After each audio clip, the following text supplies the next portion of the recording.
প্রথম ১০০টি সংখ্যার মধ্যে ৭-এর দশকে অবস্থিত মৌলিক সংখ্যাগুলির সমষ্টি কত, কয়টি মৌলিক সংখ্যা আছে এবং মৌলিক সংখ্যাগুলি কি কি?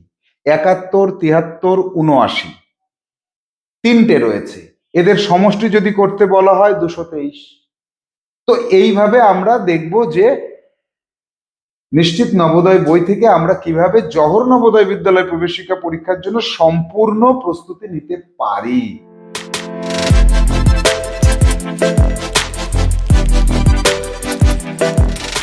Hello students, welcome to Saha institute. Jawahar Navodaya বিদ্যালয় প্রবেশিকা পরীক্ষার প্রস্তুতি নেবে তুমি। আর সেই প্রস্তুতি পর্বে তোমাকে হাতে অবশ্যই রাখতে হবে একটি বই। বইটির নাম কি? নিশ্চিত নবোদয়।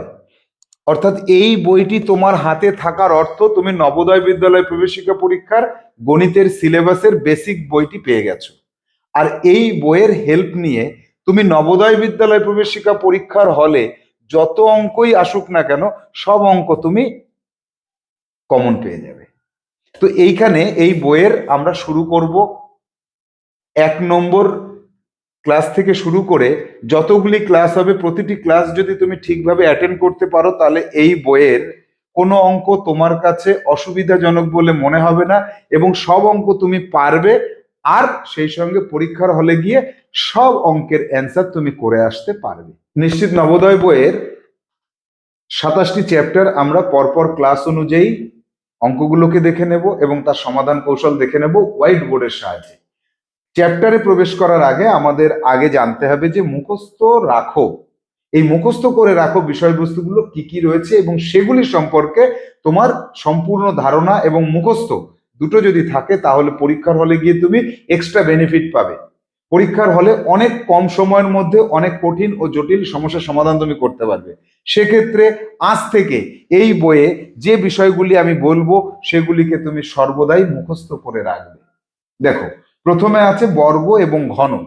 তো তোমাকে ১ থেকে ৩০ পর্যন্ত যে সংখ্যাগুলি রয়েছে তাদের বর্গ মুখস্থ করতে হবে। স্যার, বর্গ কথার অর্থ কি? বর্গ কথার অর্থ হচ্ছে একটি সংখ্যাকে সেই সংখ্যা দিয়ে গুণ। যেমন ২ এর বর্গ ২ গুণ ২ ৪, ৩ এর বর্গ ৩ গুণ ৩ ৯। এইভাবে তোমাকে মুখস্থ রাখতে হবে যে ১ এর বর্গ ১, ২ এর বর্গ ৪, ৩ এর বর্গ ৯, ৪ এর বর্গ ১৬, ৫ এর বর্গ ২৫, ৬ এর বর্গ ৩৬, ৭ এর বর্গ ৪৯, আপ টু ৩০ পর্যন্ত তোমাকে মুখস্থ রাখতে হবে। এরপরে তোমাকে চলে আসতে হবে ঘন মুখস্থ করতে হবে। ২ এর ঘন কি? ২ গুণ ২ গুণ ২, অর্থাৎ ৩ বার ২ কে গুণ করতে হবে। তাহলে ২ দুগুণী ৪, ৪ দুগুণী ৮। তাহলে এখানে আমরা পাচ্ছি ১ এর ঘন ১, ২ এর ঘন ৮, ৩ এর ঘন ২৭, ৪ এর ঘন ৬৪, ৫ এর ঘন ১২৫। এইভাবে তোমাকে আপ টু ২০ পর্যন্ত মনে রাখতে হবে। ৩০ পর্যন্ত যদি তুমি রাখতে পারো তাহলে তুমি এক্সট্রা বেনিফিট পাবে পরীক্ষার হলে গিয়ে। এরপরে চলে আসবো ১ থেকে ১০০ পর্যন্ত যে সংখ্যাগুলি রয়েছে ইম্পর্টেন্ট ১০০। এখান থেকে এই চার্টটা যদি তুমি ভালো করে পর্যবেক্ষণ করো এবং প্রতিদিন রাত্রে একবার করে যদি তুমি এই চার্টটাকে দেখো এবং এই চার্টটা সম্পর্কে চিন্তা ভাবনা করো তাহলে পরীক্ষার হলে গিয়ে তুমি এক্সট্রা বেনিফিট পাবে। এখানে দেখো কি করা আছে, একটা আলাদা সাইন করা আছে, তারপরে ফার্স্ট ব্র্যাকেট অথবা থার্ড ব্র্যাকেটের মধ্যে যে সংখ্যাগুলি রয়েছে সেই সংখ্যাগুলি মৌলিক সংখ্যা, আর যেগুলির মধ্যে কোনো ব্র্যাকেট নেই সেগুলি যৌগিক সংখ্যা। তাহলে প্রথম ১০০টি সংখ্যার মধ্যে মৌলিক সংখ্যাগুলোকে চিহ্নিত করতে পারবো আমরা এই চার্ট থেকে এবং এর উপরে বেস করে যত প্রশ্ন হবে সব প্রশ্ন তোমার কাছে ইজি হয়ে যাবে যদি এই চার্টটি তোমার মনের মধ্যে তুমি গেঁথে নিতে পারো। তো এখানে আমরা যদি একটা প্রশ্ন করি যে এককের ঘরে ৭, এইরকম কতগুলি মৌলিক সংখ্যা আছে প্রথম ১০০টি সংখ্যার মধ্যে? ৭ আছে, ১৭ আছে, ৩৭ আছে, ৪৭ আছে, ৬৭ আছে, ৯৭ আছে। এদের যদি সমষ্টি করতে বলা হয় তুমি এখান থেকে এদের সমষ্টিটা করতে পারবে। এদের যদি বলা হয় যে গড় কত, তুমি গড় করতে পারবে। এদের সমষ্টির অঙ্কগুলির সমষ্টি কত সেটা তুমি করতে পারবে। কয়টি রয়েছে? ৭, ১৭, ৩৭, ৪৭, ৬৭, ৯৭, কতগুলি আছে সেটা তুমি গুণে বের করতে পারবে। অর্থাৎ এই চার্টটা তোমার কাছে ভীষণ গুরুত্বপূর্ণ। এই চার্টটা কিন্তু তোমাকে মনে রাখতে হবে আপ টু পরীক্ষার দিন পর্যন্ত অথবা সারা জীবন, যতদিন না পর্যন্ত তুমি চাকরির পরীক্ষায় বসে চাকরি পাচ্ছ। এবার চলে আসবো বিভাজ্যতার নিয়ম।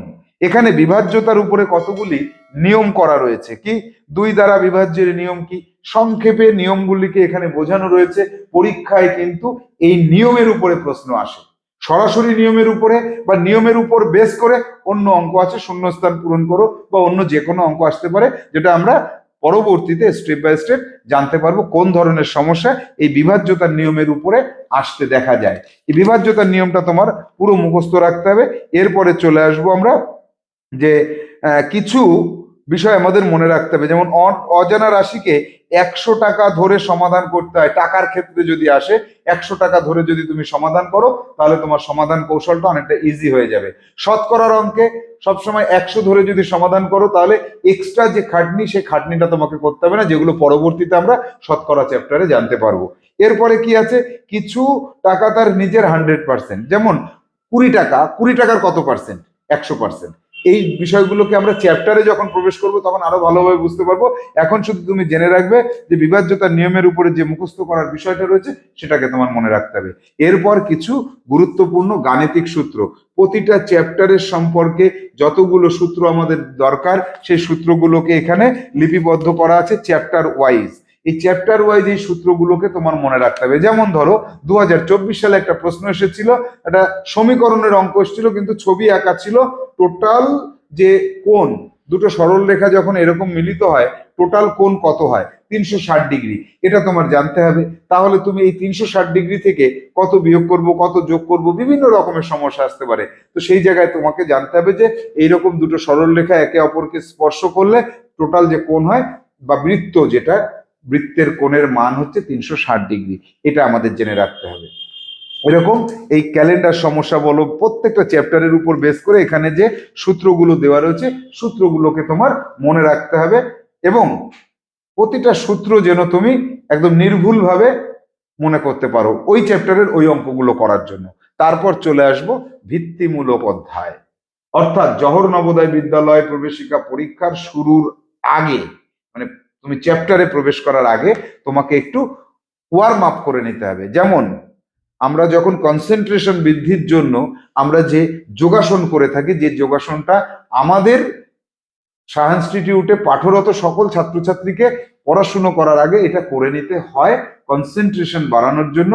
সেক্ষেত্রে আমরা ফ্রি হ্যান্ড কিছু ব্যায়াম করি, গাটাকে ওয়ার্ম আপ করে নিই। তেমন এর চ্যাপ্টারে প্রবেশ করতে গেলে, প্রথম চ্যাপ্টার সংখ্যা তত্ত্ব, সেখানে প্রবেশ করতে গেলে আমাকে যোগ বিয়োগ গুণ ভাগ এর উপরে কিছু অঙ্ক করে আমাদের অঙ্কের উপরে ওয়ার্ম আপ করতে হবে। এখানে দেখো ভিত্তিমূলকের মধ্যে আছে পর্ব 1-এ যোগ আছে, বিয়োগ আছে, পর্ব 2-তে আছে গুণ আছে, পর্ব 3-তে ভাগ আছে। এই যে যোগ বিয়োগ গুণ ভাগের উপরে যে সংখ্যাগুলি রয়েছে, এই অঙ্কগুলি রয়েছে, এই অঙ্কগুলোকে তোমাকে খুব ভালো করে সমাধান করে নিতে হবে। এরপরে আমরা চলে আসব সংখ্যা তত্ত্ব নামক যে চ্যাপ্টার রয়েছে, প্রথম চ্যাপ্টার। এই চ্যাপ্টারে 75টি সমস্যা রয়েছে। এই 75টি সমস্যা যদি তুমি ঠিকভাবে করতে পারো, এবং আমাদের সংখ্যা তত্ত্ব বইয়ে যে 1600টা অঙ্ক রয়েছে তার মধ্যে বাছাই করা কিছু অঙ্ক নবোদয় বিদ্যালয় প্রবেশিকা পরীক্ষার জন্য আমরা রাখবো, এবং রামকৃষ্ণ মিশনেও সেগুলো সমানভাবে গুরুত্বপূর্ণ, আর্মি স্কুলের পরীক্ষাতেও গুরুত্বপূর্ণ।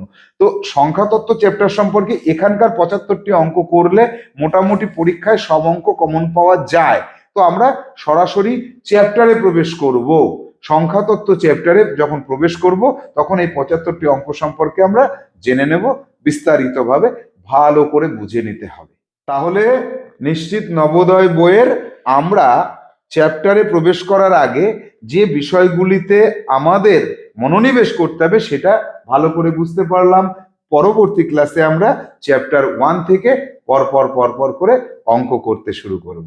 তাহলে পরবর্তী ক্লাসের জন্য অপেক্ষা থাকো।